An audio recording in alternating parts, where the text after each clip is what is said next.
review itu maupun peer teaching itu menjadi modul terpisah, sekarang digabung jadi satu ya.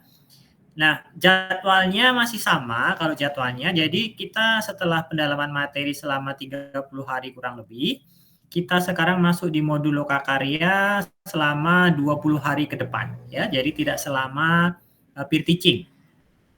Maksudnya tidak selama pendalaman materi ya. Kalau pendalaman materi 30 hari, lokakarya kita hanya 20 hari saja, dimulai dari tanggal 22 Juni dan berakhir nanti sampai dengan tanggal 15 Juli Bapak Ibu ya. 15 Juli itu hari akhir untuk lokakarya. Jadi kurang lebih 20 hari dengan catatan hari Minggu libur. Ya, hari Minggu libur dan hari raya atau hari libur nasional juga kita libur.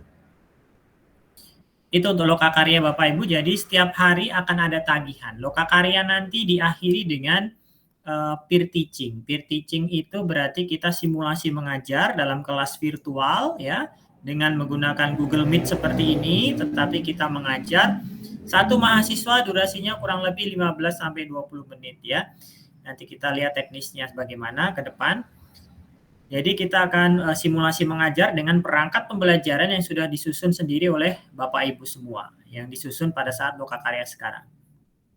Nah, itu kemudian setelah itu Bapak Ibu akan mengikuti tahap yang selanjutnya, yaitu uji komprehensif ya.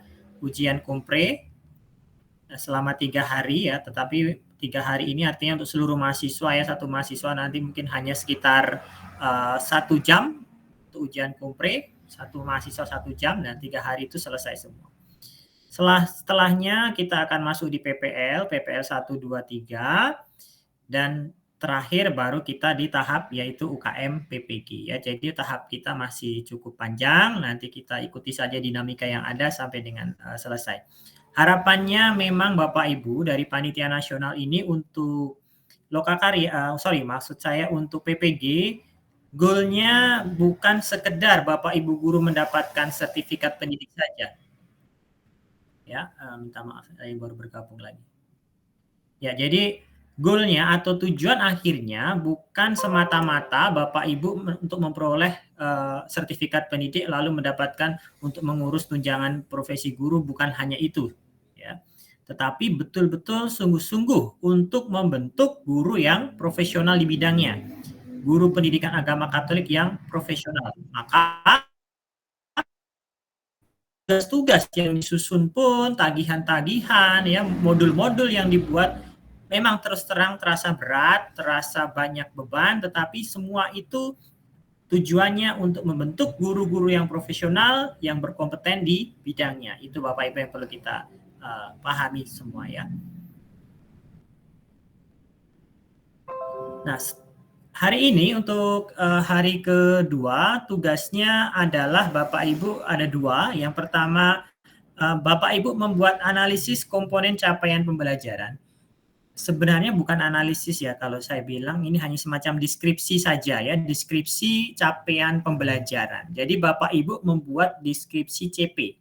Nah, dalam Merdeka Belajar atau kurikulum Merdeka, sekarang banyak istilah Bapak Ibu ya. Kita semua sama-sama belajar ya, baik dosen, guru pamong maupun mahasiswa sama-sama belajar.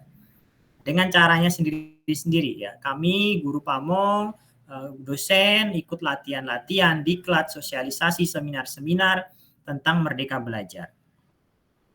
Nah, Bapak Ibu saya yakin juga pasti sudah banyak yang ikut diklat Merdeka Belajar. Saya tidak tahu sudah berapa sekolah yang menerapkan Merdeka Belajar ini ya. Mungkin ada yang sudah, ada juga yang belum sama sekali, ada yang baru setengah-setengah, artinya piloting, artinya modeling ya, sekolah piloting yang mencoba untuk menerapkan Merdeka Belajar, atau ada yang sudah pernah menjadi guru penggerak. Nah, kalau jadi guru penggerak saya yakin sudah paham tentang Merdeka Belajar ya. Tetapi jika belum sama sekali pasti masih gelap gulita Bapak Ibu ya tentang Merdeka Belajar ini ya. Dan saya yakin ada beberapa yang belum paham sama sekali tentang Merdeka Belajar. Ya tidak apa-apa, ini kesempatan kita untuk belajar. Nah, modul yang disusun sekali ini betul-betul menerapkan Merdeka Belajar Bapak Ibu, meskipun sekolah Bapak Ibu belum menerapkan kurikulum Merdeka, Tetapi memang tahun ini diharapkan bahkan diwajibkan semua sekolah sudah menerapkan. Itu anjuran dari pemerintah pusat. Maka mau tidak mau, suka tidak suka, kita harus belajar ya. Barang-barang asing begini, ini istilah apa lagi di telinga ya, tidak terlalu paham. CP itu apa, TP itu apa, ATP itu apa ya. Ya, suka tidak suka kita harus belajar Bapak Ibu, karena itu menjadi tuntutan dan pekerjaan kita di lapangan ya akan bertemu dengan barang-barang ini, maka kita menjadi ini kesempatan yang baik bagi kita semua untuk mempelajari itu ya. Kalau tidak di sini kapan lagi begitu. Nah, capaian pembelajaran kita kenal, kalau dulu kita mengenal istilah KI, KD begitu Bapak Ibu ya.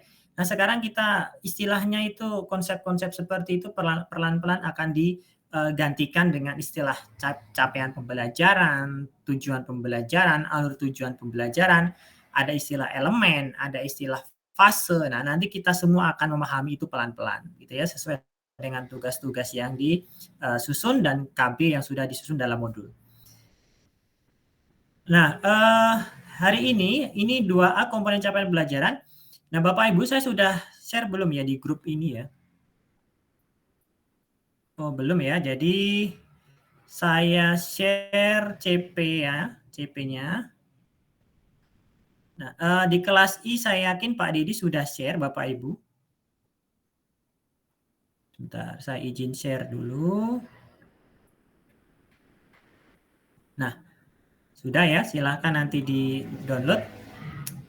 Bapak Ibu diminta untuk yang 2A, pertama per komponen ya, komponen capaian pembelajaran ini rasionalitas mata pelajaran PAK. Jadi kalau kita lihat di CP yang sudah disusun oleh Kementerian Agama, dalam hal ini Direktorat Jenderal Bimas Katolik, ya, yang saya sudah share, silahkan nanti dibaca, dipahami Bapak Ibu. Ini CP yang berlaku secara nasional untuk fase A sampai fase F, artinya dari tingkat SD sampai dengan tingkat SMA atau SMK. Ya, seperti yang kita tahu bahwa KUMER atau istilah singkatan KUMER itu kurikulum merdeka ya. Jadi tingkatan kompetensi peserta didik ya, bukan tingkat pendidikan ya. Kalau tingkat pendidikan itu kan SD, SMP, SMA ya. Tapi tingkatan kompetensi peserta didik itu menjadi 6 fase ya. Fase A sampai dengan fase F. Sebenarnya ada satu fase lagi yaitu fase prafase, artinya PAUD ya, PAUD dan TK itu ya. Tapi yang yang biasa digunakan dan tetap di kurikulum itu fase A dan fase F. Fase A itu untuk S2, fase B itu untuk fase untuk kelas 5 6, untuk B ya, itu SMA kelas 10, dan fase F itu untuk kelas 11 dan kelas 12. Nah, itu juga kita harus pahami. Ini istilah fasenya ya, fase tingkat kompetensi, tingkat kemampuan berpikir siswa, gitu, seperti taksonomi tapi lebih luas dari sekedar taksonomi. Nah, fasenya nanti silahkan Bapak Ibu nanti sesuaikan dengan sekolah atau tempat mengajar Bapak Ibu, tempat tugas ya. Kalau yang di SD ya fase SD ya, SMP di SMP. Tapi ini semua kan di kelas ini SMP ya. Pas kelas I dan kelas C ini semua SMP, maka otomatis akan masuk di fase D ya, fase D. Nah, untuk tadi tugas ya, rasionalitas mata pelajaran, ini semua sebenarnya sudah ada di sini Bapak Ibu, rasional mata pelajaran Pak. Nah, lalu kenapa sudah ada di sini kok kita disuruh buat lagi? Nah, ini ya, ini sebenarnya template ini yang perlu saya sampaikan di awalnya. Template ini bukan kami yang menyusun, bukan dosen, bukan guru pamong, bukan PTK, bukan. Template ini sudah dibuat oleh panitia nasional. Jadi kita tinggal ikuti saja ya, kita tinggal ikuti maunya ya. Seperti yang sudah saya sampaikan pada pertemuan sebelumnya, bukan kesempurnaan tugas yang saya tuntut dari Bapak Ibu, artinya tugasnya harus sempurna, perfect, 100% bagus, ideal ya. Tidak. Tetapi yang dituntut oleh kami, LPTK, dosen dan guru pamong, adalah Bapak Ibu memahami alur kerjanya, tahu maksudnya ya, dan bisa mengerjakan tugas dengan tepat gitu ya, tidak harus sempurna tapi sudah tahu, oh ternyata maksudnya ini contohnya saya bisa membuat. Cukup Bapak Ibu ya. Jadi itu yang penting. Bapak Ibu tahu mengerjakan, tahu maksudnya, tahu alurnya, itu sudah cukup bagi kami dan sudah memenuhi syarat. Nah, rasionalitas mata pelajaran ini sudah ada di sini Bapak Ibu ya, sudah ada di sini. Tetapi yang dimaksudkan di dalam LK itu Bapak Ibu coba uraikan versinya mahasiswa. Jadi jangan copy paste dari sini begitu Bapak Ibu ya, nggak boleh nanti terdeteksi plagiat ya. Silahkan di parafrase, silahkan digunakan bahasa sendiri menurut redaksi Bapak Ibu mahasiswa sekalian ya. Di sini kan sudah ada keterangannya kan.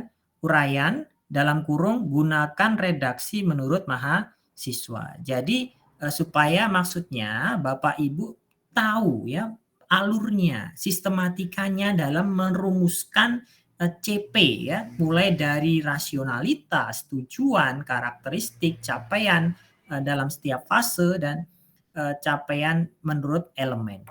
Nah, jadi silahkan nanti dikerjakan. Sudah ada di sini ya, tinggal nanti Bapak Ibu rumuskan sesuai dengan bahasa Bapak Ibu. Boleh substansinya tetap ambil di sini ya. Substansinya itu isi pokoknya itu ambil dari CP yang sudah ditentukan oleh Bimas ini.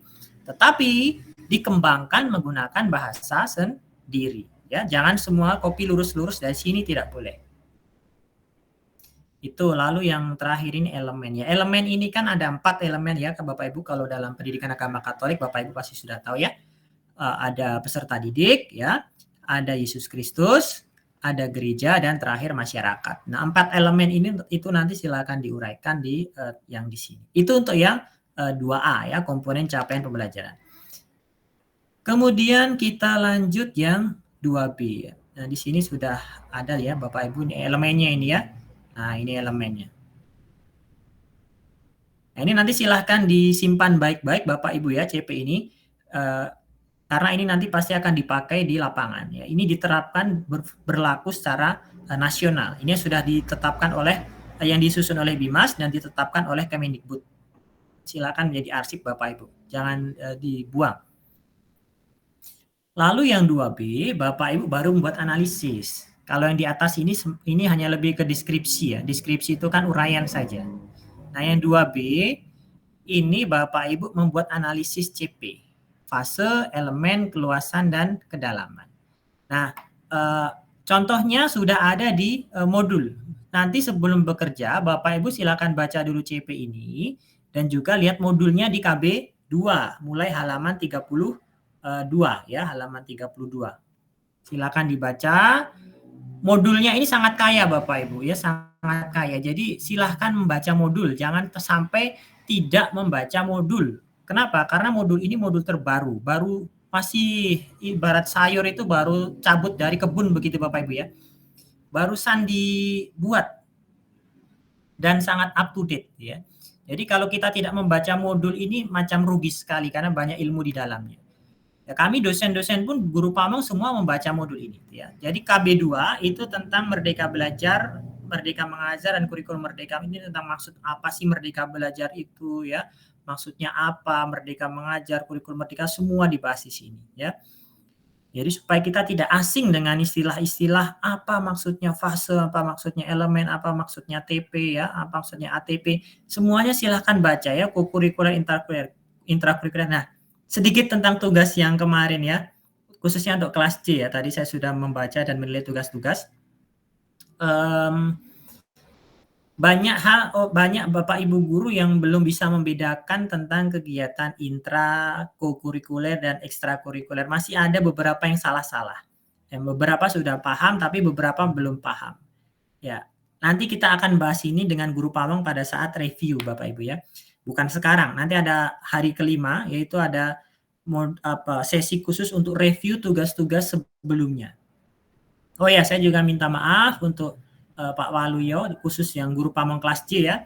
Beliau mohon izin tidak bisa, sementara belum bisa aktif di grup maupun di kelas kita karena sampai besok hari Sabtu itu beliau masih mendampingi sebagai pemateri atau narasumber untuk pelatihan perangkat pembelajaran bagi guru-guru SD di salah satu sekolah di Merauke begitu ya. Jadi besok Senin baru beliau akan bergabung dengan kita semua. Oke, itu lalu silahkan nanti dibaca ya. Untuk nilai Bapak Ibu ya. Untuk nilai mungkin jangan ada yang lihat ada yang hanya 80, 85, 86, tidak usah gelisah gitu ya. Memang nilai itu kami rancang sedemikian, kenapa? Karena tugas-tugas yang Bapak Ibu upload di Lokakarya ini nanti akan dinilai kembali setelah review. Ya, jadi tugas-tugas tersebut setelah dilakukan review ya, dosen dan guru PAMA memberikan catatan-catatan, Bapak Ibu nanti harus memperbaikinya ya. Ya tidak harus perbaiki total ya, kami pun pasti juga tidak akan meminta rombak total, tidak. Mungkin hanya ditambah, diperbaiki sana sini, lalu diupload ulang, lalu kami akan menilai ulang. Ya. Jadi tugas-tugas mau LK1AB, 2AB sampai nanti yang keempat itu akan diperbaiki setelah review ya. Jadi nanti pertemuan kelima itu kan kita review ya. Dengan guru PAMA memberikan masukan, catatan. Lalu Bapak Ibu perbaiki yang perlu diperbaiki ya. Kalau tidak sudah bagus yang nggak usah diperbaiki. Lalu diupload ulang. Lalu kami nilai ulang. Maka nilai untuk tugas-tugas yang awal ini sengaja kami tidak memberikan nilai yang tinggi-tinggi. Karena nanti akan dinilai kembali. Kalau sekarang sudah tinggi, ya nanti yang kedua mau dinilai berapa ya? Masa dinilai 110 kan tidak mungkin gitu Bapak Ibu ya. Jadi yang sekarang itu agak rendah, nanti yang kedua kalau ada perbaikan ya akan lebih tinggi. Tetapi kalau tidak ada perbaikan, disuruh perbaiki tapi tidak perbaiki ya pasti nilainya sama saja. Begitu, itu informasi saja supaya kita tidak gelisah. Nah, kalau Bapak Ibu sudah baca semua ya, uraian materi, nanti silahkan dibaca dulu ya. Semua sudah lengkap di sini Bapak Ibu ya. Tentang Merdeka Belajar, pendekatan-pendekatan dalam, nah CP juga ada ya. Apa itu CP ya. Nah, silahkan nanti dibaca supaya paham ya, capaian pembelajaran itu adalah rumusan kompetensi yang dirumuskan sedemikian rupa. Baik kompetensi itu terdiri dari pengetahuan, keterampilan, dan sikap ya. Kognitif, afektif, psikomotor. Kalau tahun lalu ya K13 itu kan ada KI ya, KI1, KI2, KI3, KI4, ada 4 KI. Nah, sekarang CP. Nah, cukup CP. Satu CP itu akan merumuskan sedemikian rupa lengkap mulai dari pengetahuan, keterampilan, dan sikap. Tidak lagi di kelompok-kelompokan gitu ya. Nanti dari CP akan diturunkan jadi tujuan pembelajaran, dan alur tujuan pembelajaran itu yang lebih simple dan lebih operasional nanti sampai kepada indikator. Nah, nanti kita pelan-pelan akan sampai ke sana. Nah, ini contohnya ya, Bapak Ibu memang untuk modul ini banyak contoh-contohnya dari pendidikan Islam ya, karena memang tim penyusun modul ini dari Islam. Tetapi tidak apa-apa, yang penting kita tahu contohnya ya. Nanti tinggal kita kontekstualisasikan atau kita sesuaikan dengan materi dari pendidikan agama Katolik. Nah, kalau elemen kita kan ada, tadi sudah disampaikan ada 4 ya, nanti silahkan diuraikan sendiri. Nah itu ya, jadi untuk yang tugas 2B, ini nanti fasenya sesuaikan dengan, ambil saja salah satu kelas Bapak Ibu.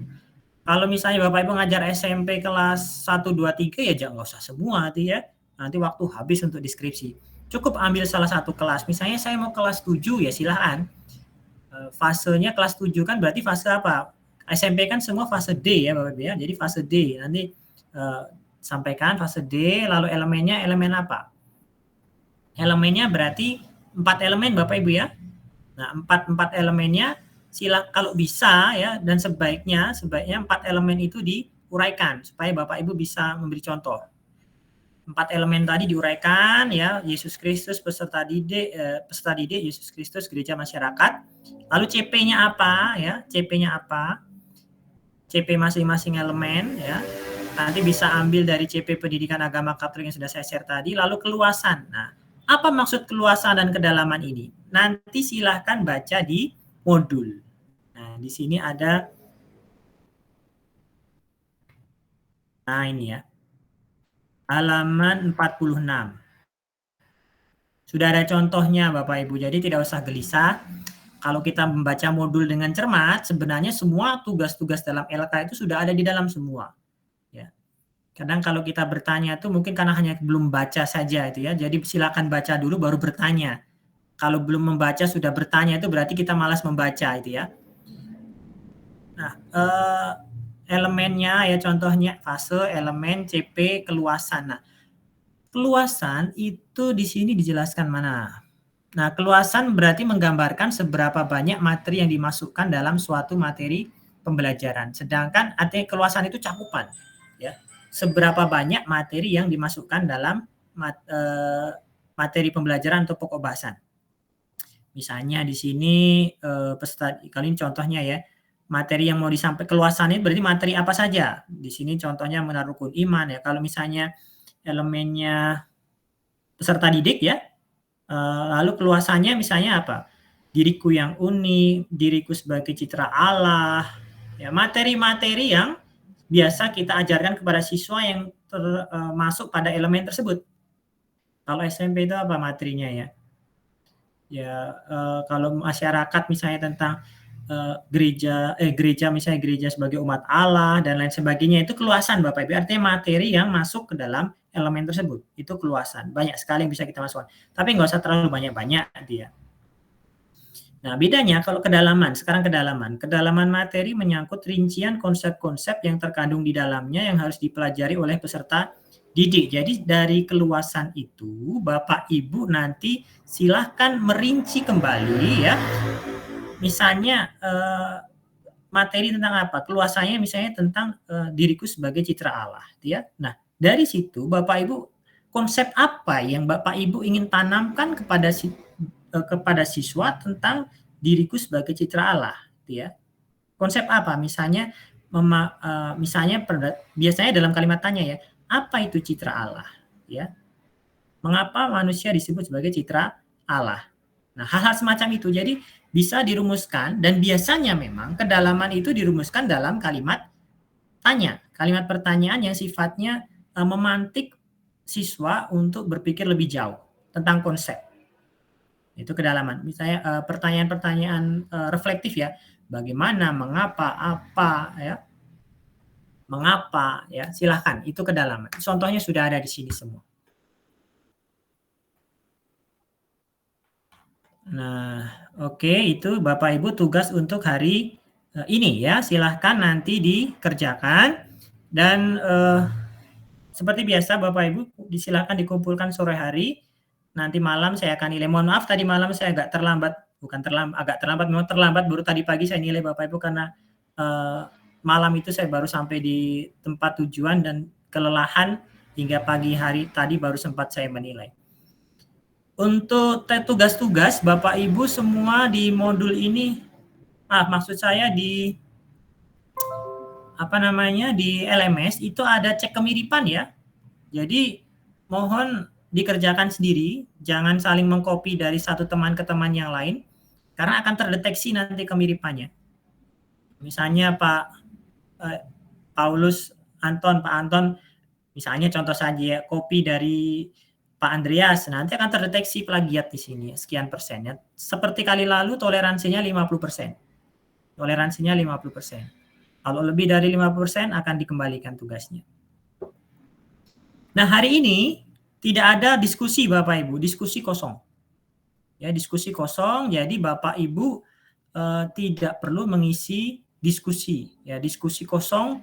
Hari ini fokus saja mengerjakan tugas 2A dan 2B. Contoh sebentar. Pak siapa ya? Misalnya Pak Marcel. Ketika ininya sudah muncul ya. Nah, jadi untuk nilai sudah ya, rekap nilai. Nah, Bapak Ibu, untuk lokakarya ini ya, kalau Bapak Ibu mengecek penilaian di rekap nilai ini nanti, ini berbeda dengan pendalaman materi kali lalu. Ini penjelasan teknis saja. Kalau pendalaman materi kali lalu itu nilai otomatis akan terupdate. Nah, di lokakarya ini ya, informasi dari admin Panas bahwa mahasiswa harus mengupdate nilai secara manual. Artinya apa? Artinya kalau Bapak Ibu ingin melihat penilaian dosen dan guru pamong atau penilaian yang terbaru, maka Bapak Ibu harus mengklik ini, update rekap nilai. Harus diklik. Nah, kalau nggak diklik nanti nilainya akan seperti yang kali lalu, masih sama semua, masih nol semua atau belum ada perubahan. Maka Bapak Ibu harus rajin-rajin mengklik update rekap nilai minimal 2 kali sehari lah, pagi dan malam gitu ya. Karena kalau tidak nanti mungkin ada Bapak Ibu yang bertanya, Pak kok saya belum dinilai ya, nilai saya masih nol. Padahal sebenarnya sudah dinilai oleh dosen dan guru pamong karena mahasiswanya sendiri yang belum klik update rekap nilai. Jadi begitu ya, mohon dipahami.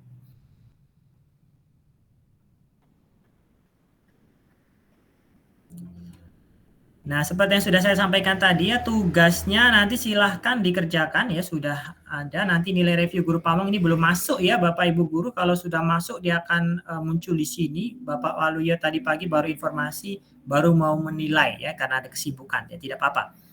Nah, diskusi tidak ada diskusi hari ini ya, silahkan nanti diabaikan. Kalau ini kemarin ya, ini untuk hari pertama kemarin. Hari kedua tidak ada diskusi. Nanti kita diskusi lagi kapan? Instruksi diskusi akan muncul di hari kelima review. Jadi mulai hari ini, besok dan lusa tidak ada diskusi. Ya, tidak ada diskusi. Bapak Ibu fokus mengerjakan tugas saja. Enak ya, jadi tidak perlu pusing dengan resume, analisa bahan ajar, tes formatif, tidak ada Bapak Ibu. Bapak Ibu betul-betul fokus mengerjakan tugas yang diberikan. Oke, demikian yang saya sampaikan. Silahkan saya berikan kesempatan jika ada yang mau disampaikan dari Bapak Ibu sekalian. Ibu Rena. Silakan dinyalakan audionya, Ibu. Ya, baik, selamat pagi, Pak. Pagi. Ya, baik. Ini Pak, saya mungkin sedikit tentang LK 2B. Ya. Ya. Kalau di sekolah kami itu sudah melaksanakan kurikulum merdeka.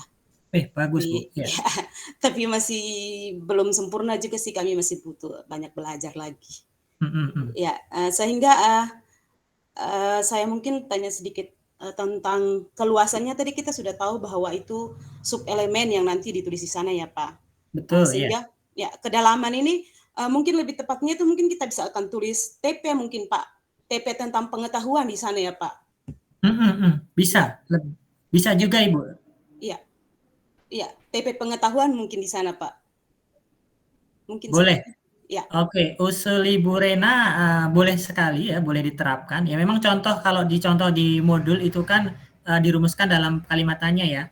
Nah, tapi kalau mau dirumuskan dalam bentuk TP juga tidak masalah atau tujuan pembelajaran itu ya. Iya. Karena prinsip dasarnya kedalaman itu adalah penguasaan konsep. Artinya konsep apa yang ingin ditanamkan dalam diri siswa. TP itu kan boleh berkaitan tentang kognitif, afektif maupun psikomotorik. Jadi silahkan boleh Ibu.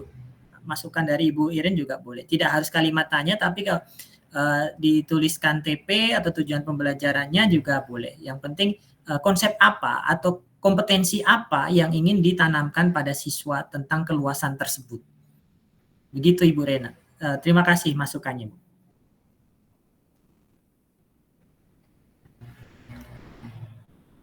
Begitu Ibu Irin?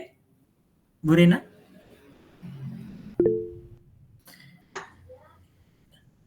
Ya, Ibu Juliana Pasang silakan.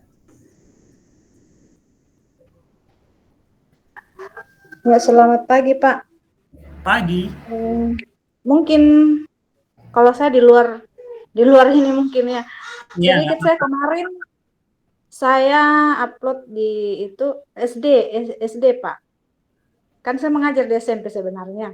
Tapi perangkat pembelajaran yang saya masukkan di RPL itu dari SD. Jadi kemarin saya berpikir mungkin saya harus salah ya, Pak. Iya. Karyanya. Ibu Juliana Pasang RPL-nya SD. Iya. Ibu mutasi ke SMP kapan? Bulan 2 2022. Oke. Sebaiknya untuk yang pertama sudahlah tidak apa-apa Ibu, karena itu kan hanya analisis kurikulum ya, belum sampai ke perangkatnya. Nah, mulai sekarang dan selanjutnya mohon ambil SMP Bu ya, sesuai dengan tempat tugas. Kenapa? Karena semua Bapak Ibu susun nanti akan dipakai untuk pada saat PPL. Oh iya Pak, ya Pak. Makasih Pak. Itu saja Pak. Baik. Ada lagi Bapak Ibu? Ibu Teresia, Olivia. Oh iya, selamat pagi Pak. Selamat pagi Bu. Selamat pagi untuk teman-teman semua. Terima kasih untuk waktu yang diberikan kepada saya. Yang berkaitan dengan LK2B tadi, di situ kan ada elemen, kemudian dengan kedalaman dan keluasan. Saya mau bertanya, untuk di elemen kan misalnya kalau kita ambil untuk elemen peserta didik di kelas 7, kemudian ambil salah satu materi, kemudian di kedalaman itu kan dari satu materi kan ada beberapa TP. Itu yang saya tanyakan itu apakah yang kami kerjakan untuk satu materi dulu atau harus lebih dari itu atau bagaimana? Terima kasih. Baik Ibu, terima kasih pertanyaannya sangat praktis ya. Tidak usah semua Ibu ya, cukup satu materi, fokus di satu materi. Kalau materi semua tuh bisa panjang sekali ya.